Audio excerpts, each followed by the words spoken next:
मी जहूर अहमद अब्बास कारभारी, पडवे खतीब मोल्ला, माझं मूळ गाव हे आहे. आणि सद्यस्थितीत मी खतीब मोल्ला पडवे याचा अध्यक्ष आहे. तसंच जमातुल मुस्लिमीन ट्रस्टचा देखील अध्यक्ष आहे. परिस्थिती अशी आहे की माझ्या मोहल्ल्यातील मोहम्मद दाभोलकर हे खऱ्या अर्थाने माझे पटीधारक आहेत, वार्षिक वर्गणीधारक आहेत. असं असताना आमच्या दोन्ही मोहल्ल्याची आणि सगळ्या गावाचीच प्रथा आहे आमच्या इथं की निवडणूक रहित मार्गाने प्रतिनिधी निवडून देतो. मग पंचायत असू दे, दुसरी कुठली संस्था असू दे, मशिदीचं काय कार्य असू दे, गावाची काय हे असू दे, एकत्रितपणे येण्याचे कार्यक्रम असते. आम्ही गावातनं 2, 4, 5 असे प्रतिनिधी देतो आणि त्या प्रतिनिधीच्या माध्यमातून ते पुढील कार्यवाही चालत असते. जमातुल मुस्लिमीन पडवे खतीब मोल्ल्याचं आणि खालच्या रहमत मोल्ल्याची जेव्हा निवडणुकीची ही आली वेळ आली, तेव्हा नेहमीप्रमाणे प्रथेप्रमाणे आमच्या मोहल्ल्यातनं 5 सदस्य प्रतिनिधी, त्याच्यात झैनुद्दीन दाभोलकर हे देखील होते. आणि त्यांना आम्ही अरमान मच्छीमार सहकारी संस्था ह्या संस्थेवर निवडून पाठवलं. सर्वानुमते ती निवड झाली. तिथं गेल्यानंतर 5 वर्षाचा कालावधी असतो. ह्या 5 वर्षाच्या कालावधीमध्येच 2 वर्षानंतर त्यांनी खऱ्या अर्थाने जे होतंय, जे घडतंय ते सामाजिक बांधिलकी म्हणून त्याने लोकांना सांगायला पाहिजे, त्यांच्यापर्यंत पोहोचवायला पाहिजे. पण तिथे गेल्यानंतर त्यांचं संपूर्ण राहणीमान आणि त्यांचं वागणं, अरेरावीपणा हे वाढलं. 3 वर्ष झाली. त्यांना सातत्याने आम्ही सांगतो की या, बसा, बोलूया, आम्हाला समजू दे नेमकं काय चाललंय.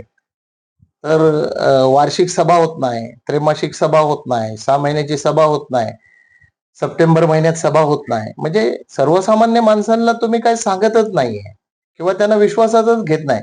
तरी देखील आम्ही ते सामंजस्यपणाने समजून घेण्याचा प्रयत्न केला. काही वाद केलेला नाही, काही नाही. नंतर मध्यंतरी काळात आम्हाला असं समजलं की JSW मधनं यांनी पैसे आणून खाल्ले हा आरोप आहे. खाल्ले. बऱ्याच लोकांना ते पैसे, खऱ्या अर्थाने हा पैसा सर्वसामान्य माणसांसाठी, मच्छीमारांसाठी मिळाला, पण प्रतिनिधी म्हणून त्यांना पाठवले गेलं.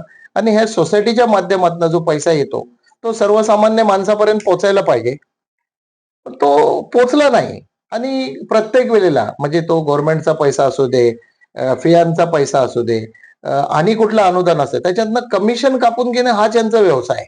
कारणाशिवाय सदस्य आहे, तुम्ही सदस्य आहात, तुम्ही प्रतिनिधी आहात, तुम्ही व्हाईस चेअरमॅन झालात, आम्हाला समाधान आहे. तुम्ही काम करायला पाहिजे, लोकांची ही करायला पाहिजे, पण फसवणूक कशासाठी करताय? आणि म्हणून 5 वर्षानंतर करा. आणि जर तुम्हाला काय निधी आला असेल किंवा काय योजना आल्या असतील किंवा कुठलं काय काम असेल, तर ते कधीही संपर्कात येत नाही, कधीही सर्वसामान्य माणसाला घेत. उलट अर्थी असं होतंय की काय निधी येतोय, काय जातोय, कुठं जात आहेत, काय करतायत, कुठं डिझेल विक्री करतायत, कुठं खतवणी नाही, काय त्याचं काय विल्हेवाट लावण्याची जी पद्धत आहे त्याच्यात किर्द किंवा इतर जे माणसांचा हक्कच दिला जात नाही. आता आणि एक नवीन प्रथा आणला नाहीये त्यांनी. लोकांना जो परतावा मिळतो त्या परताव्याच्या अगोदर हे लोकांकडनं पूर्ण चेकबुक घेत आहेत. कशासाठी पूर्ण चेकबुक घेताय? तर तो परतावा जो येतोय तो ह्यांना खाण्यासाठी. आणि तसं खातायत. माझ्याकडे त्याचे पुरावे आहेत. काही लोकांचे मी वेलोप्रसंगी पुरावे देऊ शकतो. तरी देखील आमचं म्हणणं असं आहे की सर्वसामान्य माणसांना न्याय मिळावा, त्यांना सरकारचा निधी मिळावा, त्यांच्यावर अन्याय होऊ नये, ह्या सगळ्या गोष्टी लक्षात घेऊन आम्ही ह्याकडे दुर्लक्ष केलं. आम्ही प्रत्येक वेळेला त्यांना सांगितलं, या, बसा, खाल्ला असेल तरी सुद्धा आम्ही तुम्हाला सोडायला तयार आहे. काय तुमच्या हाताने चुकीचा मार्ग तुमचा झाला असेल तो तोडायला. नुसतं डिझेल हेच काही मच्छीमार सहकारी संस्थेचं लक्ष नाही आहे. लक्ष असं आहे की सर्वसामान्य मच्छीमार माणसांचा, त्यांच्या घराचा, त्यांच्या मुलांचा, त्यांचा सगळा विकास झाला पाहिजे. मच्छीमारी व्यवसाय पुढे गेला पाहिजे. त्याच्या माध्यमातून वेगवेगळ्या स्कीम्स तयार झाल्या पाहिजे. लोकांची गरिबी आहे, परिस्थिती.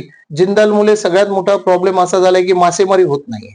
अशा परिस्थितीत आज 3 महिने झाले गावात लोक बसलेले आहेत. हाताला कामं नाही. हा, असं असताना त्यांना बोलवलं गेलं. त्यांना पोलीस स्टेशन, ह्यांच्या विरोधात 3 पोलीस स्टेशनला आमचे अर्ज आहेत. परंतु आमचे जे बीट अंमलदार आहेत ते काय त्याच्यावर लक्ष देत नसल्यासारखंच आम्हाला वाटतंय. कारण जेव्हा जैनुद्दीन दाभोलकर एखादा अर्ज टाकतो, आम्हाला बोलवलं जातं, रात्री अपरात्री आम्हाला फोन येतात, आम्हाला जावं लागतं, आम्हाला जाब द्यावा लागतो. पण जैनुद्दीनच्या विरोधात आम्ही 3-4 तक्रारी दिला तरी देखील त्याला बोलवणं होत नाही, त्याला विचारलं जात नाही. त्याच्यामुळे त्यांची भाषा आरेरावीची. माझ्या खालच्या मोहल्ल्यातले सद्यस्थितीचे अध्यक्ष सन्माननीय मुस्तफाभाई अब्दुल करीम तवसालकर साहेब यांच्याजवळ आरेरावीची भाषा, त्यांना शिवीगाळ करणे, मलाही साहेब त्यांनी शिवीगाळ केलेली, मलाही शिवीगाळ, मी तसा खंडाळलेला अर्ज आहे त्यांच्या विरोधात. असं असताना आमचं म्हणणं एकच आहे, त्यांनी यावं, त्यांनी राजीनामा द्यावा. त्याचं कारण असं आहे की साधारण माझ्या मोहल्ल्यातल्या 2 त्याचे मयत आहेत. एक सारंग मॅडम आहे, ती त्यांची बहीण आहे. अशिक्षित असून पण आम्ही चालवून घेतली. असं काय, गरीबाचं काय भलं होत असेल तर होऊ दे. त्याच्यानंतर माझे एक मित्र आहेत नासिर भाई बेबनाथ, यांचंही दुःखद निधन झालंय. आणखी 3 लोकांनी राजीनामे दिले असताना ह्यांचे जे अधिकारी आहेत त्यांना सांगून देखील ते त्याच्यावर कसलंच ऍक्शन नाही घेत. म्हणजे आमच्या माहितीप्रमाणे हा सगळा जो कारभार आहे तो आंधळा कारभार आहे. त्याला सांगून देखील, बोलावून देखील, साहेब येऊन देखील, आणि प्रत्येक वेळेला हा माणूस, त्या साहेब आला होता, त्याला 30,000 रुपये दिले. जैनुद्दीन दाभोलकर बद्दलच बोलतोय, व्हाईस प्रेसिडेंट बद्दल. इक्बाल भाई हे नाममात्र आहेत, त्यांचं तसं काय मला वाटत नाही की त्यांच्या हातातनं काय तसं चुका झालेल्या असतील. पण चुका घडवण्याचं सगळं षडयंत्र रचण्याची जबाबदारी ही जैनुद्दीन दाभोलकर वर जाते. काल त्यांनी आमच्या उपाध्यक्षा महोदयांना, मुस्तफा भाईंना मागे शिवीगाळ केली होती फोनवर. कालही त्यांची बाचाबाची झाली, त्यांनी शिवी दिला नाही, त्यांची लायकी काढला नाही. त्यांच्या आई वडिलांबद्दल बोलल्यानंतर जैनुद्दीनने शिवीगाळी दिली आणि जैनुद्दीनने मारलं त्यांना.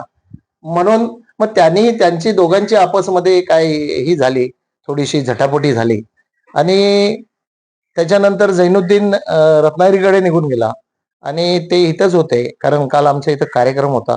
आमचं म्हणणं एवढंच आहे की ह्या कारकिर्दीमध्ये लाखां रुपयाचा भ्रष्टाचार झालेला आहे.